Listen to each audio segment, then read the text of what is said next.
Second ప్రూఫ్గా, second ఎవిడెన్స్గా హిజ్కియా సొరంగం, Siloam tunnel. జెరూసలేంలో కనుగొనబడిన ఈ సొరంగం క్రీస్తు పూర్వం 8వ శతాబ్దంలో యూదారాజు హిజ్కియా ఈ నగరానికి నీటి సరఫరా కోసం నిర్మించినట్లు బైబిల్ వివరిస్తుంది.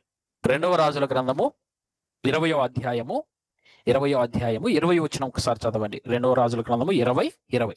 అక్కడ ఏముంది? హిజ్కియా చేసిన ఇతర కార్యములను గూర్చి, అతని పరాక్రమం అంతటిని గూర్చి, అతడు కొలను తవ్వించి కాలువను వేయించి పట్టణంలోనికి నీళ్లు రప్పించిన దానిని గూర్చి యూదారాజుల వృత్తాంతాల గ్రంథమందు రాయబడి ఉన్నది. 2వ దినవృత్తాంతాల గ్రంథం 32-30. ఇది కూడా నోట్ చేసుకొని మీరు చదవండి. అక్కడ కూడా హిజ్కియా ఆ కొలను త్రవ్వించిన విధానాన్ని అక్కడ రాసింది. ఓకే, ఇది మరి ఇక్కడ రాయబడిందంటే చూడండి, 1838లో కనుగొనబడిన సిలోవం శాసనం సొరంగం నిర్మాణాన్ని వివరిస్తూ ఇది 2 వైపుల నుండి త్రవ్వబడిన విధానాన్ని తెలియజేస్తుంది. ఈ శాసనం ఇస్తాంబుల్ పురావస్తు మ్యూజియంలో ఉంది. ఇప్పుడు ఆ శాసనం ఎక్కడ ఉంది అంటే ఇస్తాంబుల్ పురావస్తు మ్యూజియంలో ఇప్పటికీ భద్రపరచబడి ఉందట. ఈ సొరంగం బైబిల్లోని హిజ్కియా యొక్క చర్యలను మరియు ఆ కాలంలోని ఇంజనీరింగ్ సామర్థ్యాన్ని ధృవీకరిస్తుంది.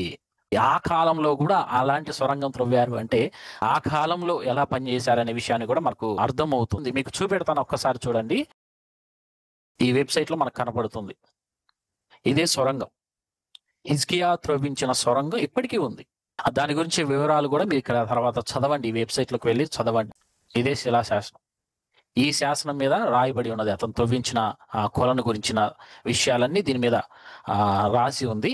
ఇక్కడ రాయబడిన విషయాన్ని బట్టి ఇది హిజ్కియా రాజు పరిపాలన కాలములో మరి అతడు త్రవ్వించిన ఒక కొలను. ఇక్కడ ఈ వెబ్సైట్లో కూడా మీరు చూడండి, చాలా పిక్చర్స్ ఉన్నాయి, చాలా ఇమేజెస్ ఉన్నాయి. మీరు తర్వాత చూడండి. ఇది ఎక్కడికంటే ఇస్రాయెల్ దేశంలోకి నీటి సరఫరా చేయడానికి హిజ్కియా రాజు త్రవ్వించిన కొలను. ఎక్కడి నుంచి ఎక్కడి వరకు ఉందో అనే విషయం కూడా మనకు అర్థమవుతుంది. గిహోన్ స్ప్రింగ్, సిలోయం పూల్, ఇక్కడ నుంచి ఇక్కడ వరకు ఈ సొరంగం అనేది ఉంది. ఓకే, ఇది హిజ్కియా సొరంగం గురించిన 2వ evidence. The famous Siloam inscription that was found inside this very tunnel, recorded in ancient Hebrew carved into the rock on the side of this tunnel. How the builders carved the tunnel from the 2 opposite ends and met in the middle.